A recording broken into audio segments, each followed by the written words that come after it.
Bueno, bienvenida, señora Artigas. Es un placer y un honor, la verdad, tener una persona como usted. Sí, yo creo que sí que funciona.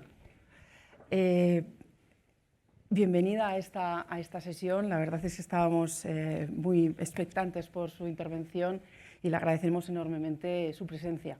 Yo quería agradecer brevemente a CaixaBank, por supuesto, por apoyar al ECE, en la que yo soy miembro de la Junta Directiva y desde hace poco tiempo, realmente.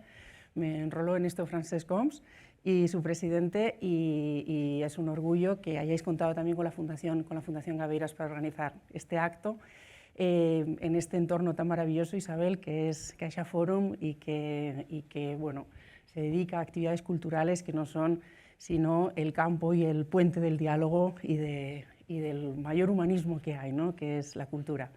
Y quería también agradecer pues, a los ponentes que vienen después, que son mis amigos, mis compañeros y mis maestros, algunos más que otros, Tomás y Susana, pero también de alguna forma también tú, José María. Y sin más, Karma, señora secretaria de Estado, yo quería resaltar de usted únicamente también para presentarle su parte académica, porque está la parte empresarial, está para la parte política, pero que yo creo que este recorrido está basado en una profunda formación académica. Su condición de estudiosa absolutamente abierta a un campo de conocimiento multidisciplinar, ¿no? Usted es ingeniera química, creo, ha presentado una tesis en el Institut Max Planck en la que se dedica a la química cuántica y cáncer. ¿Es así? ¿O está bien? Hace muchos años eso. Sí, pero yo quiero resaltar ese pozo académico. 91. Efectivamente, y después además desarrolló también una actividad ya en estudios en materia de economía y en materia de la London School of Economics, ¿es así? Y eso... Fue en Berkeley, un posgrado. En Berkeley, el posgrado, y creo que eso no es casualidad. No es casualidad que usted esté desarrollando con tanto éxito la labor política que ahora le ha sido encomendada. Entonces, sin más, si quieres... Bueno, como ya estamos sentados, yo casi que lo hacemos así más informal, ¿no? Porque ya es mejor un diálogo y menos atril, no te preocupes. No. Tampoco quería capitalizar mucho la conversación. En primer lugar, pues muchísimas gracias por darme el privilegio de estar en esta conferencia sobre un tema tan importante y con componentes pues tan brillantes que vendrán después en la mesa redonda. Yo solamente quería quizá pues establecer el contexto para que luego en el debate pues profundicemos con lo que vosotros queráis profundizar. Y para mí la primera gran reflexión es cuando estamos hablando, como reza el título, de la protección de los derechos de la sociedad digital, y lo vinculamos a la tecnología, lo vinculamos a la ética. Eso es una perspectiva muy nueva. Hasta ahora no nos habíamos preocupado de eso. Las anteriores revoluciones industriales no nos aportaban ni dilemas éticos ni dilemas sociales. Es decir, la tecnología hasta ahora pues eficientaba procesos, intervenía en el ámbito económico y productivo, pero por primera vez una tecnología, aparte de eficientar un proceso, aparte de automatizar una tarea, interviene en algo que era esencialmente humano, que es la toma de decisiones. Por primera vez un algoritmo es capaz de pensar o hacer que piensa, porque sabéis que esto, lo de inteligencia artificial es un oxímoron, ¿no? La inteligencia es una calidad absolutamente humana. Pero sí que es verdad que por primera vez la digitalización, que supone la desmaterialización absolutamente de todo, las empresas de productos se convierten en servicios, las empresas de servicios se convierten en datos, desaparecen los verticales y todos los sectores industriales se convierten en sectores de datos y de inteligencia, con lo que los competidores te pueden venir ortogonalmente de cualquier ámbito. Y todos son horizontales. ¿Quién domina las redes? ¿Quién domina la infraestructura? ¿Quién domina los datos? ¿Quién domina los algoritmos? ¿Quién domina las aplicaciones? ¿Quién domina los canales? Y a partir de ahí nos generan una serie de debates y de retos que no nos habían planteado las tecnologías o las revoluciones industriales hasta entonces, que es cuál debe ser el nuevo papel del ser humano en este mundo digital y cómo preservamos también en este entorno digital un entorno que traslada algunas de las dinámicas del mundo físico, por tanto tenemos que garantizar también que traslada los derechos y libertades que nos ha costado tantos siglos conseguir, pero que también genera nuevas dinámicas, que genera nuevos entornos, nuevos espacios y nuevos riesgos. Y además eso ocurre a una escala global, donde cambia todo el equilibrio geopolítico, donde empresas tienen más poderes que Estados-nación y donde, como hemos visto, para mí existe un triángulo que, como los triángulos no se pueden maximizar los tres vértices, porque si maximizas uno, pues reduces los dos, porque suban 360, pues hay tres vértices que no se pueden maximizar todos, que es globalización, democracia y soberanía nacional. Y ahí es donde estamos las tensiones. O sea, elija dos de tres, porque los tres a tope no se pueden conseguir. Lo estamos viendo. Europa apostaba por una globalización y la democracia, y eso ha supuesto perder soberanía nacional. China pretende tener soberanía absoluta nacional y ser un agente, y es poder a nivel de globalización, a costa de la democracia. Y quizá Rusia es un ejemplo donde no quiere la globalización, sino mantener la soberanía nacional en un entorno más o menos democrático, pero operar la política de bloques, ¿no? ¿Dónde está Europa? Europa está, en primer lugar, queriendo decirle al mundo que existe una tercera vía. Porque en estas dinámicas lo que nos hemos dado cuenta es que tenemos que reclamar cierta soberanía tecnológica a nivel europeo, porque no solamente ya lo sabíamos, la pandemia lo ha puesto en manifiesto, solamente apuntar que yo estoy aquí desde el febrero de 2020, no del 19, no sé si con un año más estaría igual de fresca, porque yo tuve un ojo porque me nombraron el 16 de febrero y el 12 de marzo estábamos todos confinados, o sea que ya tenemos bastante cosa a las espaldas, ¿no? Pero lo decía porque la pandemia puso de manifiesto lo que ya sabíamos que era importante y que se convirtió en urgente, pero también puso de relevancia una serie de dependencias excesivas de Europa respecto a terceros países, tanto de las cadenas de suministro globales, como hemos visto y estamos viendo que afecta directamente a nuestra capacidad productiva europea, sino también la necesidad de recobrar o de desarrollar una soberanía tecnológica y una soberanía digital, que es la base de los nuevos activos estratégicos del futuro. ¿Cuáles son las nuevas reservas nacionales? ¿Tiene que ser el petróleo o tienen que ser los datos?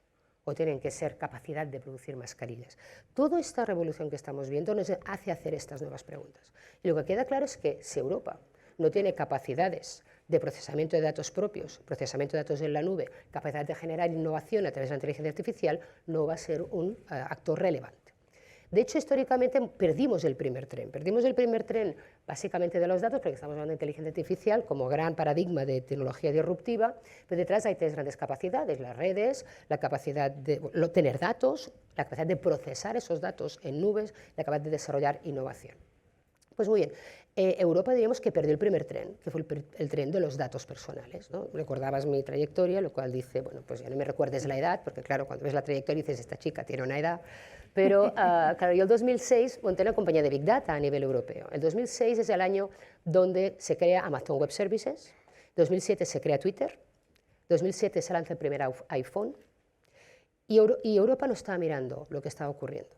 ¿Por qué? Porque en 2008 vino la crisis mundial, y el foco de Europa fue salvar su industria, pero su industria tradicional. Y no estábamos viendo lo que estaba ocurriendo en paralelo, que es que en un entorno como Silicon Valley, donde ya había un tejido productivo orientado a la innovación y a la tecnología, estaban surgiendo nuevos paradigmas. Y Europa se fue a rescatar con la gran crisis a su industria europea. Pero ahora lo que ocurre es que la industria europea también es una industria digital. Y la reindustrialización del siglo XXI pasa porque nuestra economía sea más digital. En estos momentos, como sabéis, España tenía una contribución del 22% de la economía digital. Hemos subido 2 puntos respecto al año pasado, que era del 19%, pero el objetivo es llegar al 40% de contribución digital a toda nuestra economía, igual que se está proyectando a nivel europeo. Por tanto, la industrialización europea pasa por la digitalización. Y por lo tanto, si bien perdimos la primera batalla de los datos personales, esta batalla, en primer lugar, no la queremos perder, la queremos recuperar, y la que no queremos perder es la batalla de los datos industriales. De hecho, si proyectamos al 2025, de todos los datos que disponemos hoy en el mundo, en la que llamamos datasfera, solo van a representar el 20% de todos los datos que tendremos a finales de 2025. Es decir, que el 80% aún no los hemos generado.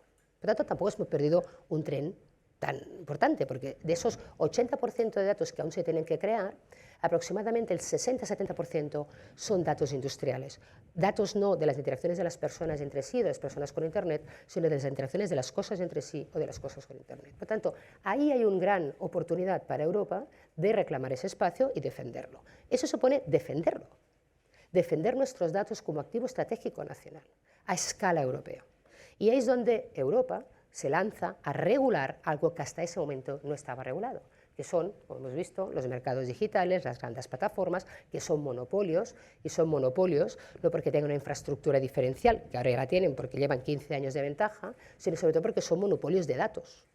Llevamos regalando estos datos, toda la humanidad, durante los últimos 15 años, sin pedir nada a cambio, sin poner ninguna cortapisa. Por lo tanto, hay un tema de mercado, hay un tema de oportunidad de estrategia, luego hay un tema de ética y un tema de derechos. Terminando la parte económica, empresarial, Europa es el primero que se está planteando regular las grandes plataformas. Y lo estamos haciendo con una producción legislativa que va a marcar absolutamente los próximos 10 años. Ya tenemos aprobada la DSA, la Digital Services Act, aprobada a nivel de los trílogos, de lo que es Parlamento Europeo, Comisión y Estados miembros. Y eso es muy importante porque es que la DSA sustituye al reglamento de comercio electrónico del 2000. O sea, la ley que está vigente actualmente, antes de la DSA, se desarrolló cuando no existía Amazon. Por lo tanto, era necesario actualizarla. Aparte que había mucha discrepancia entre unos Estados miembros y otros, y lo que sí que queremos asegurar es que hay un mercado digital único. Solamente tener una regulación para toda Europa va a suponer aumentar un 10% ya el negocio digital en Europa, solo por la aplicación de una uniformidad legislativa. Por tanto, hay un ámbito muy importante. Esta producción legislativa también sigue con la DMA, la Digital Market Act, que intenta regular el poder excesivo de las grandes plataformas y lo que llamamos los gatekeepers, y en paralelo tenemos la Data Act, que es la que regula la gobernanza de los datos y sobre todo el tema de las clouds, del procesamiento en la nube, para tener una soberanía también operacional de estas nubes, ¿no? Y ahí también entra en conflicto o en debate necesario para esa nueva articulación multilateral y bilateral, sobre todo entre Europa y Estados Unidos. Es obvio que estas relaciones transatlánticas se deben reforzar ante la situación geopolítica actual, pero existe un debate sobre el límite o no de lo que es la transferencia de datos a nivel transfronterizo, ¿no? Lo que es el data flow, que significa entre los Estados miembros, como todos cumplimos la misma ley, no hay ningún problema en intercambiarnos datos de tipo personal y de tipo industrial. Recordaros, para mí, la nueva ventaja estratégica de los datos industriales como activo económico. Y, por lo tanto, ¿cómo se debe regular la transferencia de datos con Gran Bretaña, que ya no está en la Unión, con los otros países de la OCDE y con Estados Unidos? Y esos son los debates en este momento, junto al Reglamento Europeo de Inteligencia Artificial, que entra más en la línea de regular otros mecanismos de control del desarrollo tecnológico. En todo eso, repito, hay 3 dimensiones. De hecho, la inteligencia artificial en sí misma plantea 4 grandes retos. El primer reto es un reto tecnológico, en el cual cómo somos capaces de hacer una inteligencia artificial que sea robusta, que sea segura para las personas, que sea explicable, que sea auditable. El segundo gran reto es un reto ético, cómo hacemos que ese desarrollo tecnológico cuadre con los principios y valores de nuestra sociedad. ¿Y qué ocurre aquí? Que existen distintas sociedades y, por lo tanto, distintos principios éticos. Y pretender que haya un desarrollo uniforme y global de la inteligencia artificial no es estar atento a la realidad. Y en estos momentos ya existen 2 caminos muy claros. El modelo, como decíamos, americano, donde la inteligencia artificial se desarrolla básicamente por grandes compañías de plataformas digitales que tienen el control sobre los datos personales que están en manos de grandes compañías. El modelo asiático, liderado básicamente por China, donde la inteligencia artificial se desarrolla bajo un control de los datos por parte de los gobiernos, que ejercen un capitalismo de vigilancia y cosas tan sofisticadas como un scoring social de cada uno de sus habitantes, un rating. Y Europa dice, pues no me va ninguna de estas 2 vías, yo voy a poner una tercera vía. La tercera vía es que los datos no son de las compañías, los datos no son de los gobiernos, los datos son de los ciudadanos. Y tenemos que recuperar el control también de los ciudadanos, de los datos personales y, sobre todo, de la gobernanza de lo que queremos que sea o hasta dónde llegue este desarrollo ético de la inteligencia artificial. Es ahí donde nosotros, aparte del Reglamento Europeo, que haré un énfasis, nos planteamos la Carta de Derechos Digitales, porque todo esto afecta a derechos y libertades que tenemos en el mundo offline. Uno, cómo los traducimos al mundo online, cómo los reinterpretamos en el mundo online, para que en este viaje de desarrollo tecnológico no perdamos por el camino esos derechos y libertades, pero a la vez tenemos que anticiparnos y crear nuevos derechos vinculados a los nuevos escenarios, a las nuevas tecnologías y a los nuevos riesgos. Tanto la Carta de Derechos Digitales básicamente tiene como 6 grandes capítulos, son 25 derechos, derechos de libertad, derechos de participación, aquí está el catedrático que coordinó la Carta y podrá entrar más en detalle, derechos específicos a colectivos, derechos sobre protección de los menores, pero para mí lo más interesante es su visión también prospectiva, ¿no? Que es plantear los nuevos derechos alrededor de la inteligencia artificial, como el derecho de no ser discriminado por un algoritmo. Y ahora, por ejemplo, la DSA lo que obliga es a la transparencia de los motores de recomendación. Limita la capacidad de publicidad target a los menores. Limita la capacidad de cruzar datos de varias categorías a la vez para los menores. Hay todo un tema, un debate. Nosotros hemos sido el primer país, de la misma manera que fuimos el primer país de tener una ley orgánica de protección de datos que inspiró la GDPR, hemos sido el primer país en incorporar un concepto muy novedoso, que es el de transparencia algorítmica en la ley Rider. la ley que regula pues, a las plataformas de delivery. Bueno, es un concepto muy potente, falta desgranarlo y falta bajarlo al terreno de eso que significa a la hora de implementarlo, ¿no? Y después el otro concepto para mí es muy interesante, el vinculado a las neurotecnologías. Todos los derechos vinculados a las neurotecnologías no invasivas, porque las neurotecnologías no invasivas, a diferencia de las invasivas, que están reguladas por comités éticos de los hospitales, si te tienen que abrir el cerebro y poner un chip para curarte del Alzheimer, eso lo regularía un comité ético médico. Pero si en lugar de eso, de abrirme el cerebro y ponerme un chip, me dan una diadema del señor Elon Musk, de su empresa Link, que hablamos del señor Musk después, pues esto no está regulado por ningún comité ético porque no es una tecnología invasiva y se regula como un aparato de consumo eléctrico. Y en cambio ese aparato, y lo he visto ya en el último mobile, diademas, auriculares, leen tus ondas cerebrales. Y de la misma manera que leen tus ondas cerebrales y leen tus pulsos eléctricos, cuando tú haces una acción, te pueden introducir pulsos eléctricos para que pienses diferente, para que compres diferente. Y ríete de las fake news, que es una injerencia social indirecta y derivada. Imagínate una injerencia social directamente a tu cerebro.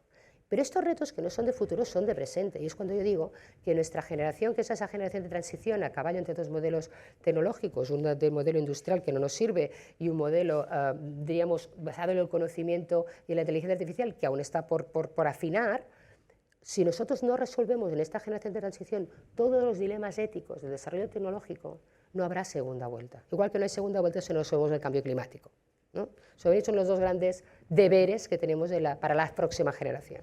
Y en cuanto al reto ético de la inteligencia artificial, lo debemos resolver porque si permitimos desarrollar la tecnología sin cortapisas, no habrá segunda vuelta para revertir los efectos nocivos. Imaginaros un metaverso sin ningún tipo de regulación. Es decir, si ya no somos capaces de regular, de prevenir la desinformación, las adicciones de los chicos a los videojuegos, la discriminación de género que hay en Instagram, los discursos del odio, los ciberataques y el ciberbullying. Imaginaos todo esto junto en un solo espacio, con todos los datos de todas las dimensiones en manos de 4 compañías y generándonos una abstracción mental que puede llevar a una alineación social. Entonces, yo soy de los convencidos que antes estará el Reglamento Europeo de Inteligencia Artificial, porque entra en vigor en 2 años y más o menos el desarrollo tecnológico de todo esto le faltará un 5 o 7, pero eso pone en valor la necesidad de regular. A nivel de los derechos, yo diría el otro reto sería la gobernanza de todo eso, qué rol le queremos dar a la sociedad, y para eso necesitamos medir el impacto social de los algoritmos, y también, por supuesto, cómo aseguramos un entorno normativo que todos esos derechos y libertades los podamos garantizar. Ahí el espíritu de la Carta de Derechos. Pero como os decía, esto va más allá. Y para mí la gran esperanza blanca, que se dice, es Europa. Y de hecho todo el mundo está mirando a Europa. Y mucha gente, pues en Estados Unidos, sobre todo los entornos, los estados que son quizás más avanzados en estos aspectos o son más sociales, están esperando que a Europa les salga bien. Que nosotros volvamos a poner el listón de los derechos digitales y ciudadanos en este nuevo mundo. Y nosotros como España estamos intentando promover y liderando este debate. Desde que fuimos el primer país en poner la Carta de Derechos Digitales con estos 25 principios muy claros, que ha inspirado la Declaración de los Derechos Digitales Europeos y que además nosotros ahora nos vamos a impulsar en la OCDE, porque conseguimos llevarnos la organización de la próxima reunión interministerial de la COE este diciembre de este año, que lo vamos a hacer en Canarias, y como estamos en la presidencia para poder organizar, hemos puesto en la agenda política, no solamente en europea, sino de casi 40 países, el debate sobre los derechos en el mundo digital. Que no solo, como digo, es una única traslación de lo que existe en este mundo, cómo interpretar la libertad de expresión, cómo interpretar el derecho a la intimidad en el mundo digital, sino también ir más allá y proponer estos nuevos derechos antes de que sea demasiado tarde, la tecnología esté aquí y no los podamos revertir. Solo un único apunte de esta aspiración a liderazgo desde España y desde Europa. El Reglamento Europeo de Inteligencia Artificial, como sabéis, pues también está en desarrollo, está en la fase parlamentaria, y España se ha propuesto a ser el primer país piloto para aprobar el reglamento, antes de que entre en vigor de aquí 2 años. Y la Comisión nos ha dicho que sí. De manera que a partir de junio empezaremos a elaborar equipos de trabajo con universidades, con expertos, con empresas, creando sandbox para aprobar realmente el reglamento. Es decir, los legisladores están aquí y a veces los implementadores están aquí. Entonces, lo que no queremos es que entre en vigor sin haber previsto su impacto o cómo hacerlo y tengamos que demorar su aplicación, porque entonces estaremos dando más margen a un desarrollo sin cortapisas. Por lo tanto, lo que vamos a empezar a hacer es aterrizar qué significa todo eso. Si yo tengo que auditar un algoritmo, ¿qué significa? ¿Qué pruebas tengo que hacer? ¿Qué datos le pido a una empresa? ¿Estoy haciendo injerencia no de su propiedad intelectual o de su propiedad industrial? ¿Hasta qué punto los datos que me están dando son representativos o no? Todos estos debates los tenemos que aterrizar y tenemos que revelar metodologías, buenas prácticas, para que cuando entre en vigor estemos todos preparados para poderlo implementar, porque es bueno para todos que lo implementemos. Pero énfasis en las pequeñas empresas, porque igual a las grandes compañías les es más fácil dedicar recursos o invertir en esta adaptación. Pero ¿qué pasa con las pymes? ¿Cuánto les va a costar? Bueno, pues este es el rol que España quiere hacer y que quiere aportar a la Comisión en aras de que si alguna cosa pues, se tiene que corregir, se pueda corregir.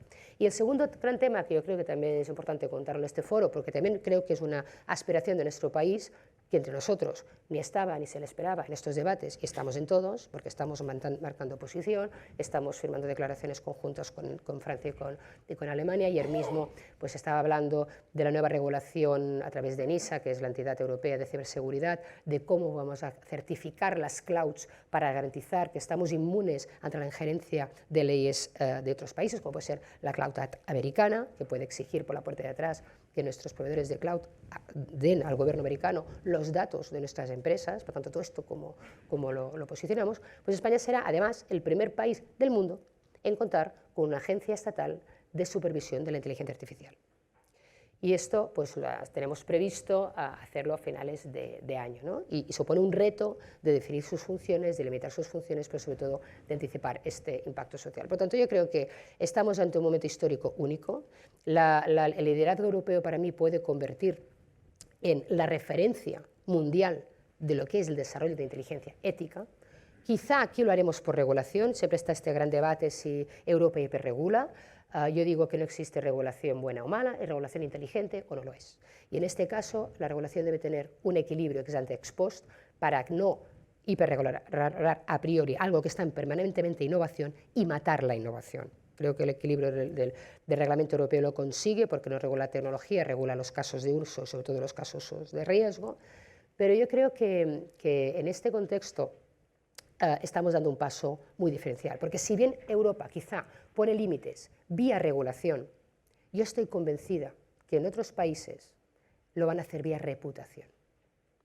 Es decir, quizá en Europa prohibiremos recibir anuncios a los niños pequeños, y será por ley, pero en Estados Unidos la gente empezará a reclamar de que eso ya no es aceptable, aunque sea legal, como pasó en el caso de Cambridge Analytica. Allí no hubo nada ilegal, pero no significa que sea aceptable. Igual lo tendrás de una multa de la Comisión Europea, pero tu empresa caerá en bolsa un 30%. Por tanto, cuando estamos hablando de todo eso, estamos hablando también de la transparencia. Y si bien la inteligencia artificial siempre la vemos de que es el gran hermano de los gobiernos, de las administraciones o de las grandes empresas, yo veo también la gran oportunidad, gracias a la inteligencia artificial, de que la sociedad exija muchísima más transparencia de la que hemos tenido hasta ahora sobre el uso de nuestros datos, de cómo se crean políticas públicas, de cómo se evalúan y cómo se exigen determinadas también políticas sociales corporativas de las empresas. Por tanto, esto es, creo que la visión que os quería dar de antemano, y aquí me quedo, si os parece.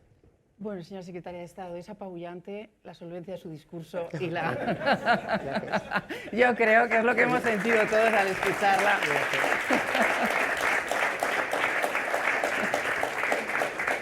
Tenemos que pensar que estamos en buenas manos para la regulación de este tema y esperemos que esté usted muchos años y en la responsabilidad y en el liderazgo de esta regulación.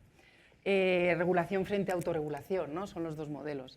Estamos en un entorno que es LECE, que estamos en un entorno económico, de cooperación económica, estamos en un foro vinculado también, de alguna manera, a una entidad financiera. Estamos entre una empresa con propósito. Nosotros tenemos ese certificado de Bicorp de que estamos en una empresa de esa nueva economía que no vale el beneficio económico a cualquier costa, sino que tienes que tener ese beneficio económico aportándole algo a la sociedad, algo más. Estamos en esta tensión de modelos y estos modelos regulatorios, esta opción que se escoja desde Europa, ¿no? ¿cómo va a afectar a la competitividad de las empresas? Yo creo que es la gran preocupación que se tiene desde el tejido empresarial. ¿Vamos a poder ser competitivos realmente con esta regulación basada en ética y valores? ¿O vamos a perder, ya usted ha dicho que no, hemos perdido ya un tren, o nos va a ser muy difícil y no es realista adoptar este modelo de regulación? Desde el punto de vista de la competitividad del... Yo estoy convencida de que esto va a tener ventajas competitivas, de la misma manera que la democracia dio ventajas competitivas a Grecia, ¿no? Y de la misma ventaja de que cuando tú estableces el estándar, ya nadie puede renunciar a él. Cuando estás diciendo esto es lo ético, esto es lo que la sociedad reclama de sus empresas, al final, ¿quién va a aceptar trabajar para una empresa que no cumpla esos estándares? Entonces, yo creo que al final, lo estamos viendo cada vez más, las empresas ya no se les mide por la cuenta de resultados solamente, sino también por su propósito, lo decías tú muy bien, ¿no? Sí. ¿Y qué es el propósito? No es ni la misión, ni la visión, ni los objetivos, que la misión es ¿para qué me pagan los accionistas? La visión es que quiero ser de mayor. ¿Y el propósito? ¿Qué espera el mundo de mí? El propósito es qué espera el mundo de mí. Y cada vez más el impacto social de las empresas se mide más que el impacto económico. Y de hecho, cuando estamos en un mundo tan digital, donde tú lo has dicho muy bien, se debe apostar también por el talento, ese nuevo talento de esta nueva economía, el talento, que es una batalla global, porque sabemos que es escaso de momento, a corto plazo, el talento. Las empresas, las nuevas generaciones, ya no tienen como mi generación una disociación entre su aspiración personal, lo que ellos quieren sentirse para realizarse y lo que entienden que la empresa tiene como objetivos. Entendemos que la empresa tiene unos objetivos económicos de maximización de beneficio y tú tienes unos objetivos personales, ¿no? Y muchas veces la realización la buscabas fuera del trabajo, a partir de las 8 de la tarde y los fines de semana, ¿no? Las nuevas generaciones no.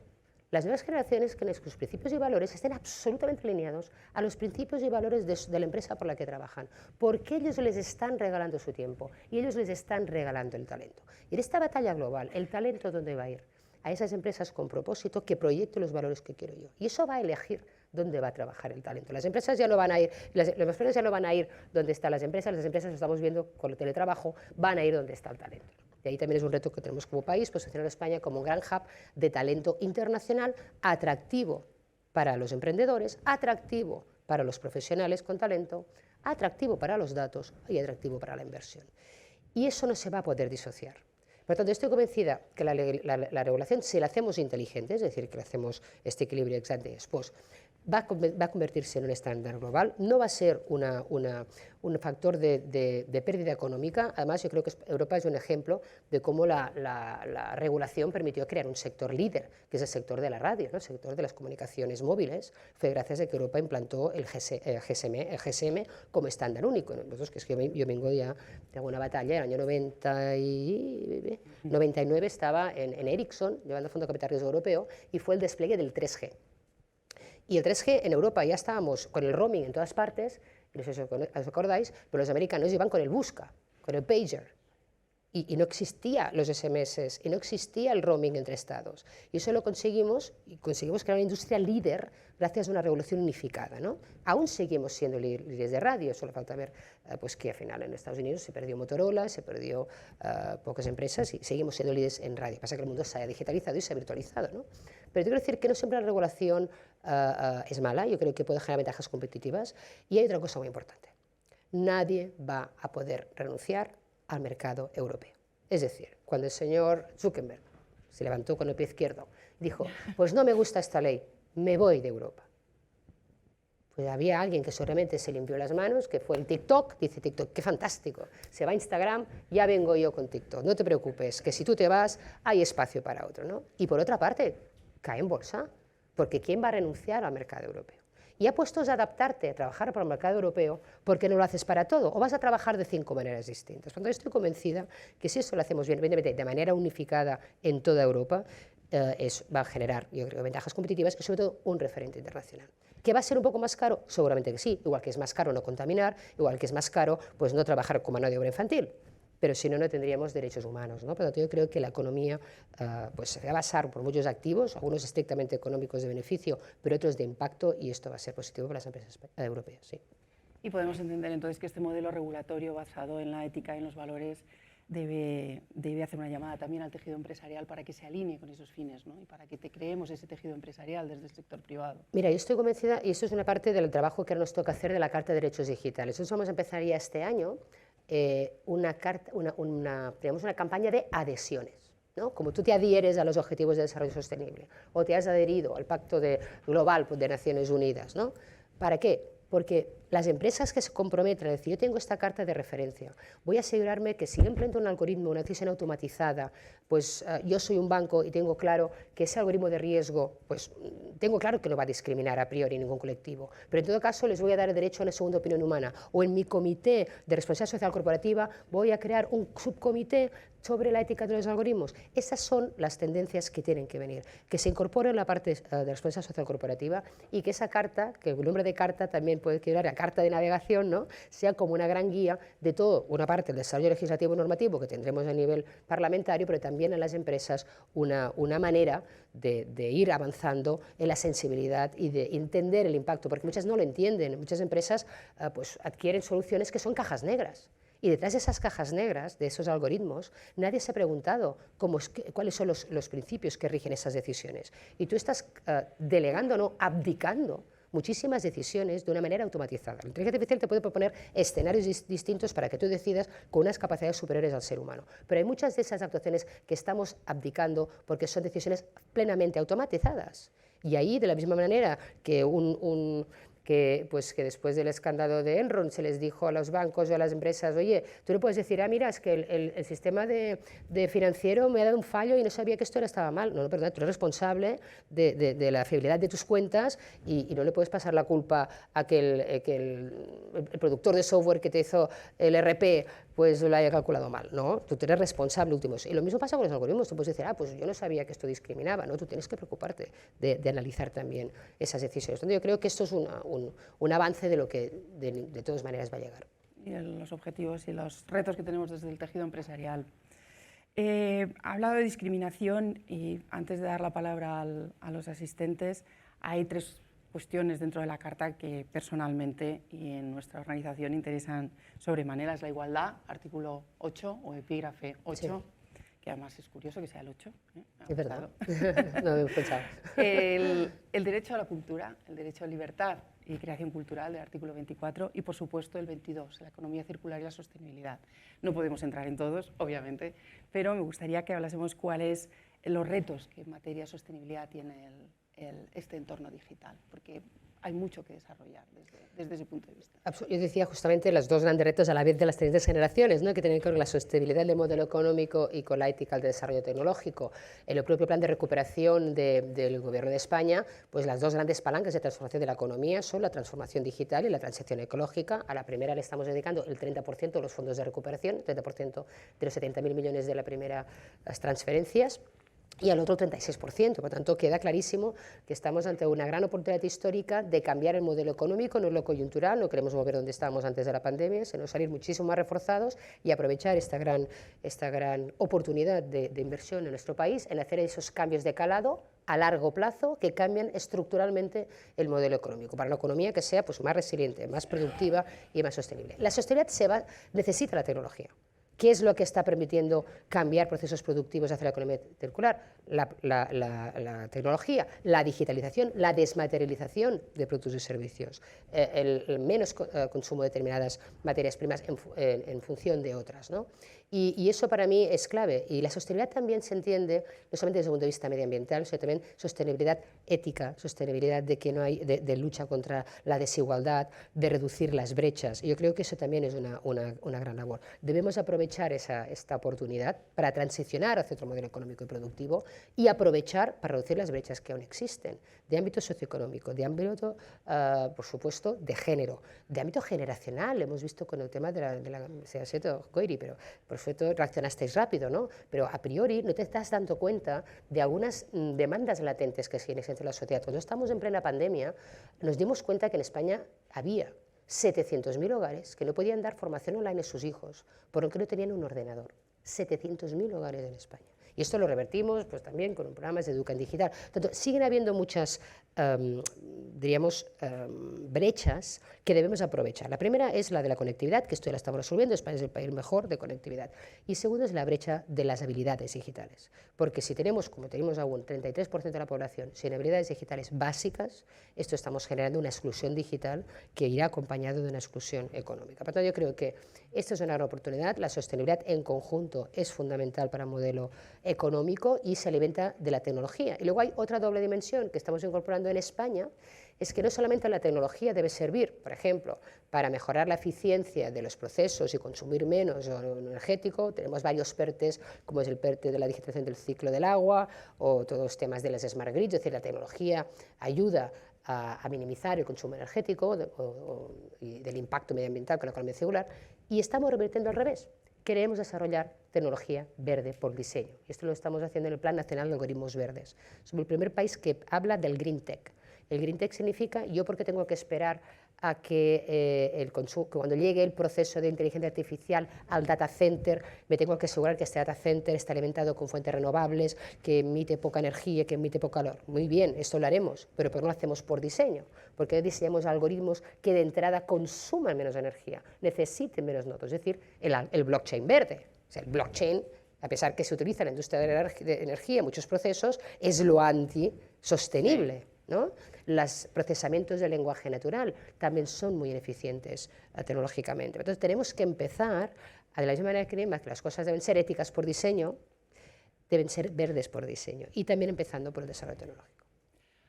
Pues yo le doy en especial la bienvenida a esa visión de que la sostenibilidad tiene que impactar tanto en lo medioambiental, porque estamos ante una emergencia climática, evidentemente, pero también en lo social, porque creo que la visión de la sostenibilidad exclusivamente limitada a lo medioambiental nos podría abocar a una sociedad peor. Absolutamente. Doy la palabra a todos ustedes.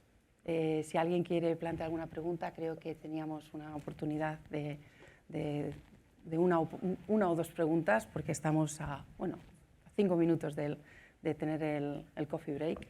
Si alguien quiere plantear alguna, y si no sigo yo, que puedo estar conversando con la secretaria de Estado. O si no lo dejamos, que también he hablado bastante. No, eso sí que no le vamos a dejar.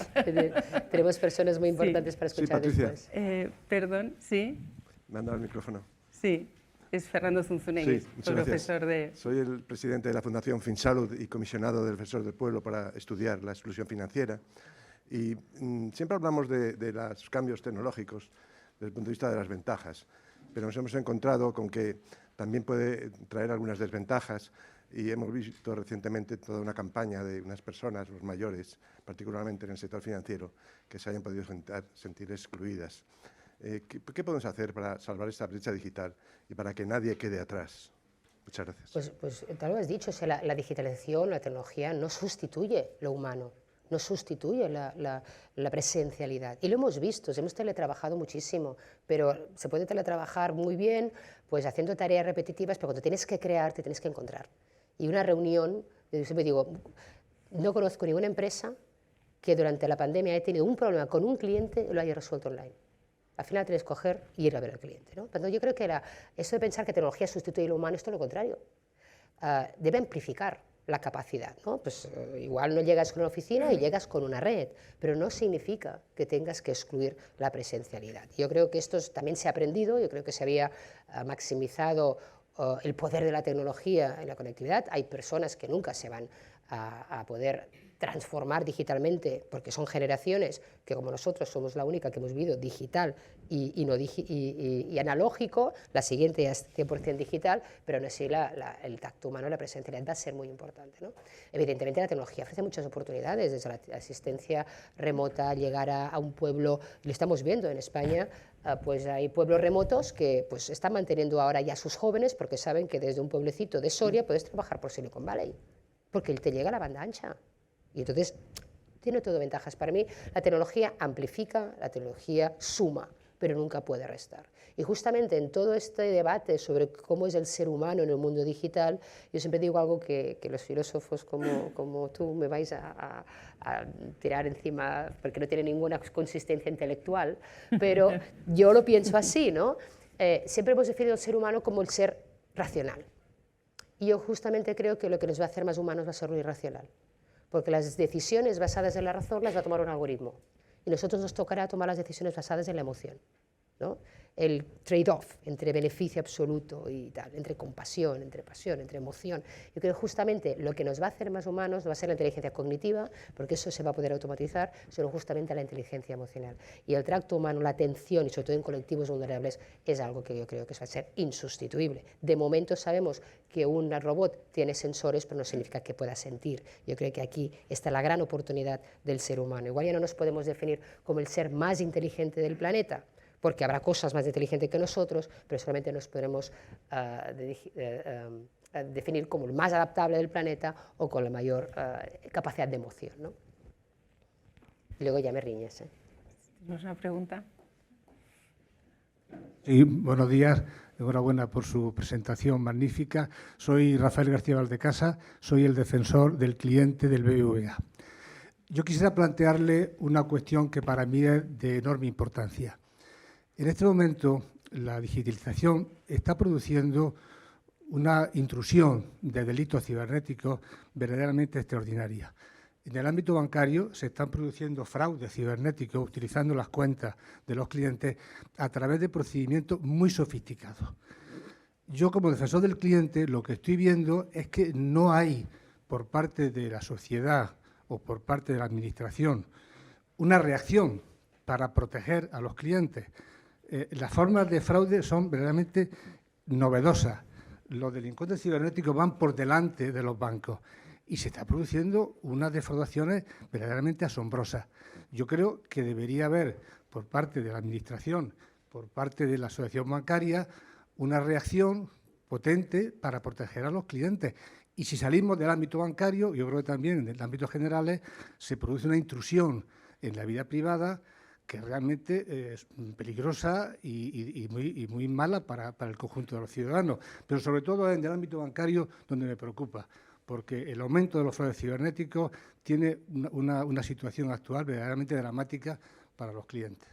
Totalmente de acuerdo. Obviamente, yo soy presidenta del INCIBE, el Instituto Nacional de Ciberseguridad, y solamente responsable de la planteación de colaborar con el Foro Nacional de Ciberseguridad, y hemos aprobado pues, 500 millones para el refuerzo de la industria de ciberseguridad en España, más un plan de choque de 1.000 millones más, tanto de la protección de las administraciones públicas a todos los niveles, ¿no? ¿Qué ha ocurrido aquí? En primer lugar, totalmente de acuerdo, los fraudes cibernéticos han multiplicado por 3 durante la pandemia. Es lógico, a medida que tú vas aumentando tu dimensión, tu radio de actuación, aumenta el radio de riesgo, ¿no?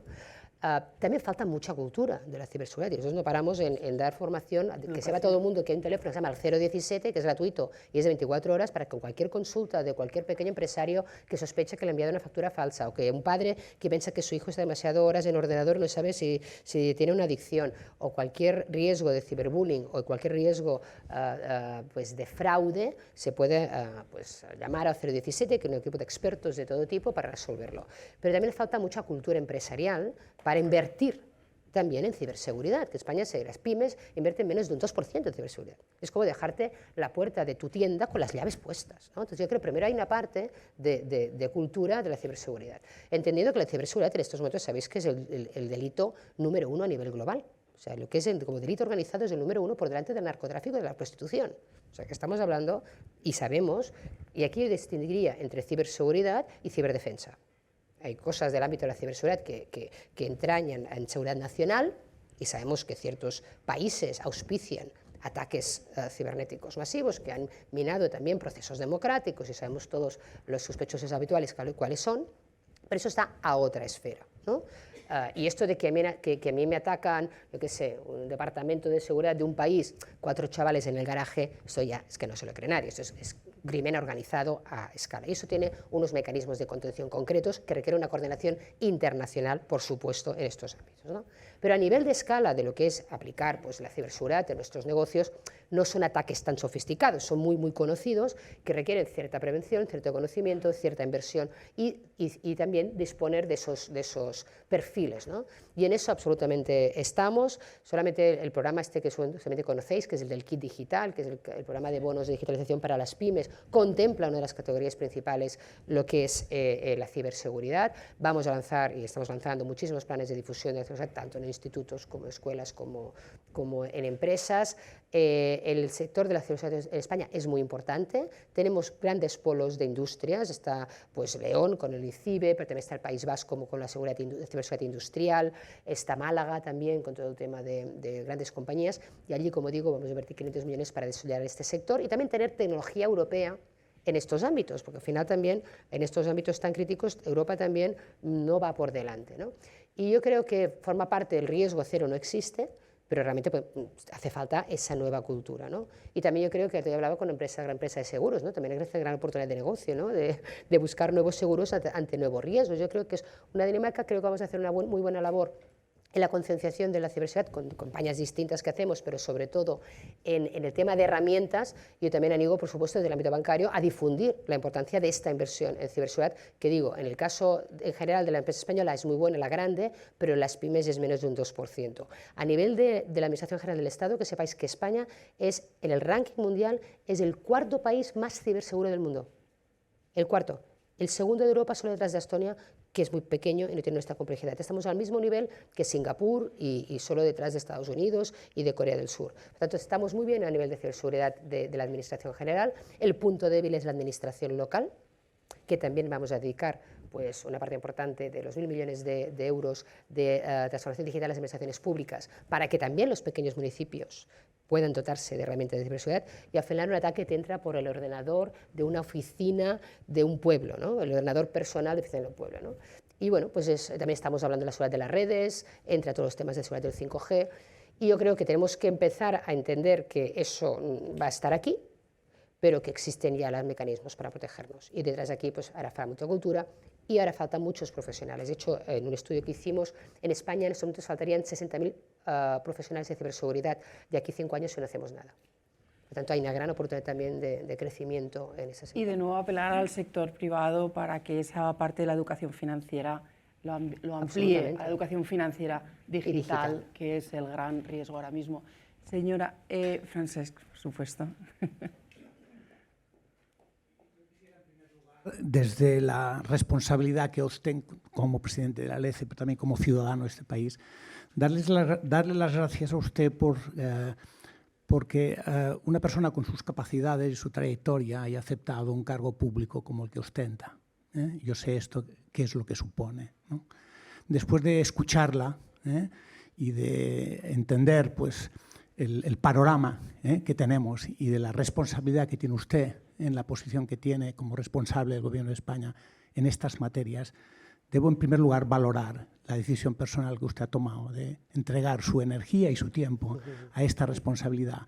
Los ciudadanos debemos de entender que esto es un sacrificio también y es una gran ventaja para nosotros los ciudadanos poder ostentar, digamos, ver personas con la responsabilidad y la capacidad que usted transmite al frente de una responsabilidad pública, con la retribución que eso tiene, con el sacrificio personal que esto supone, etcétera, etcétera, etcétera. Mi pregunta es, atendiendo a sus capacidades y también a su ventana de observación de todo ese cambio tecnológico, de la misma forma que un ciudadano en cualquier lugar remoto del planeta humano se puede meter en mi cuenta corriente o se puede meter en mi cuenta de consumo de agua o se puede meter en mi cuenta del Teletac y clavarme 3 euros mensuales sin que yo le dé ninguna relevancia, y esto amplificado con los millones de ciudadanos a los cuales pueden aplicar, es el fraude al cual usted estaba aludiendo, que es el principal fraude que hoy se produce en el planeta, ¿no? Si hay tecnología para poder hacer esa transmisión e introducción, hasta mi propia cuenta, hay tecnología también para revertir y trazabilidad y retrovertir ese punto de conexión y detectar el ciudadano fraudulento que está invadiendo mi intimidad. Si hay tecnología y si Europa está invirtiendo en esta tecnología para poder controlar el control del que es el delincuente, ¿no? Y si en España, que somos líderes en el ámbito de seguridad, estamos invirtiendo también en los mecanismos tecnológicos de control del delito, informático, el delito de ciberseguridad.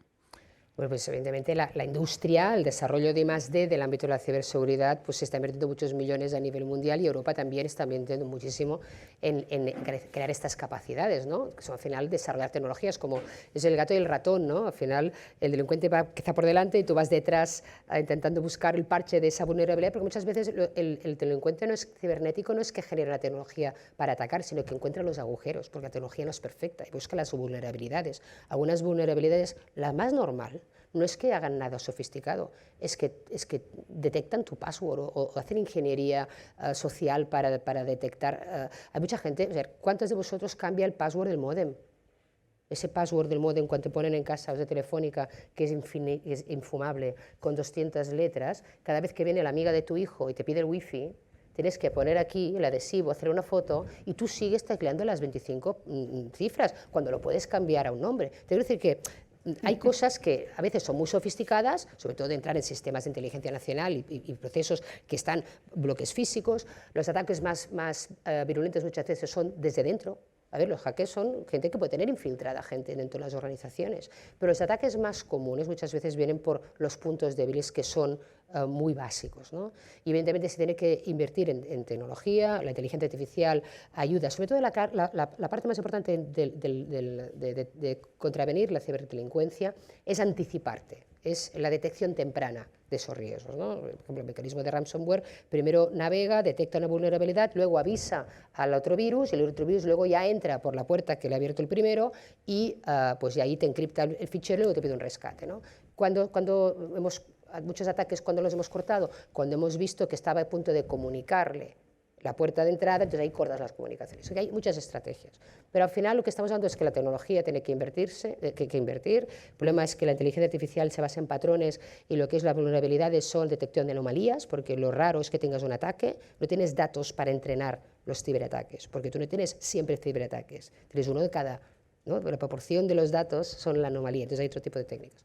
Y después esto se va a sofisticar y, por ejemplo, va a haber nuevas capacidades como la criptación cuántica, donde va a cambiar totalmente el paradigma, porque muchas cosas están basadas en la incapacidad de que tú durante un tiempo puedas ver todas las opciones, ¿no? Todos los factoriales posibles de combinaciones de 6 dígitos, ¿no? Y no tienes capacidad de cálculo para probar todas las combinaciones de 6 dígitos y necesitarías 2.000 millones de ordenadores. Bueno, pues esto con la computación cuántica cambia el paradigma. Entonces, lo que se está haciendo, España tiene un proyecto que es el Quantum Spain, que vamos a crear el primer ordenador cuántico del sur de Europa. Queremos liderar también el europeo el desarrollo de algoritmos de Machine Learning utilizando las capacidades cuánticas. Y el primer ámbito de caso de uso es la criptografía cuántica, que es cómo ya eres capaz de proteger los sistemas con estos mecanismos que, si no, pues el primer hacker que utilizara la encriptación cuántica encriptaría todos los sistemas del mundo y ya nadie podría acceder, ¿no? Por tanto, hay todo un tema muy complejo, pero bueno, es el mundo que nos ha tocado vivir. Bueno, señora secretaria de Estado, yo quiero despedirla con un aplauso y con unas gracias. Gracias.